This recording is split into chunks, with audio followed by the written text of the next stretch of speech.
Now, I know there are some people who say that this isn't any business of the President of the United States, and and who believe that the President of the United States should be the honorary chairman of a great fraternal organization and confine himself to ceremonial functions.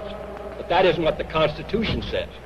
And I did not run for President of the United States to fulfill that office in that way. Harry Truman once said there are 14 or 15 million Americans who have the resources to have representatives in Washington to protect their interests.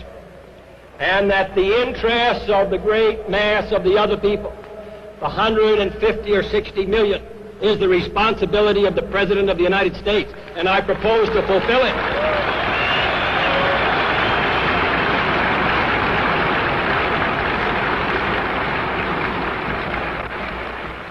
Then I believe it is the business of the President of the United States to concern himself with the general welfare and the public interest, and if the people feel that it is not, then they should secure the services of a new President of the United States.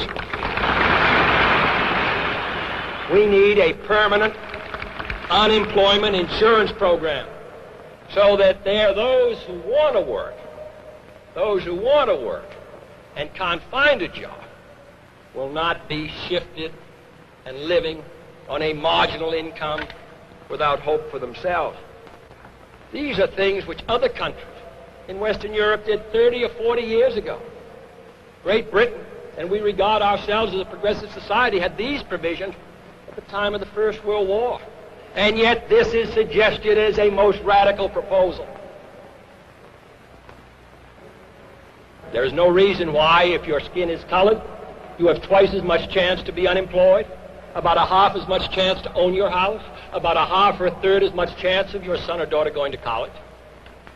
This country is a free society in which everyone can succeed or fail based on what they have inside of them, not what they have outside.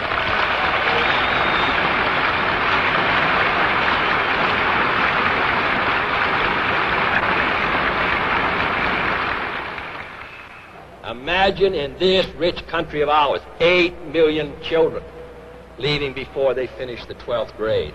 1 out of 4 today out of work. The great lack, the most difficult places to find work in the 60s will be for those boys and girls without a good education and without training. And we want to make sure that every American has a chance to develop his talents. Education is basic to the preservation of a democracy. We are going to have twice as many of our sons and daughters trying to get into college in 1970 as tried in 1960. We have to, in the next 8 years, build as many school buildings as we built in our entire history. And yet, we have found it extremely difficult to secure support for this vital program. We cannot leave the 17 million people who have retired and who may become ill. If they have no money, under the legislation now on the books, they have a chance to receive some as indigents. But that is not the way we believe it should be done. And if their son happens to have some money in the bank, they do not qualify.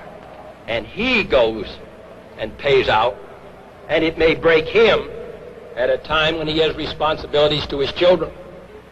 Why it is so difficult to secure passage of a minimum wage, paying somebody in interstate commerce $1 or $1.10 or 15 cents, I do not understand. But it is regarded in some circles as highly radical and highly inflationary.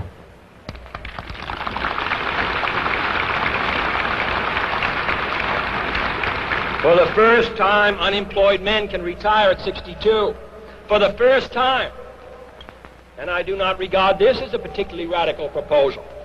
Dependent children can receive aid for the first time in our history without the wage earner deserting his family.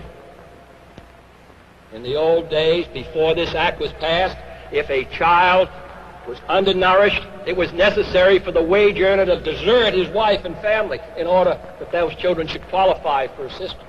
But last year that was changed.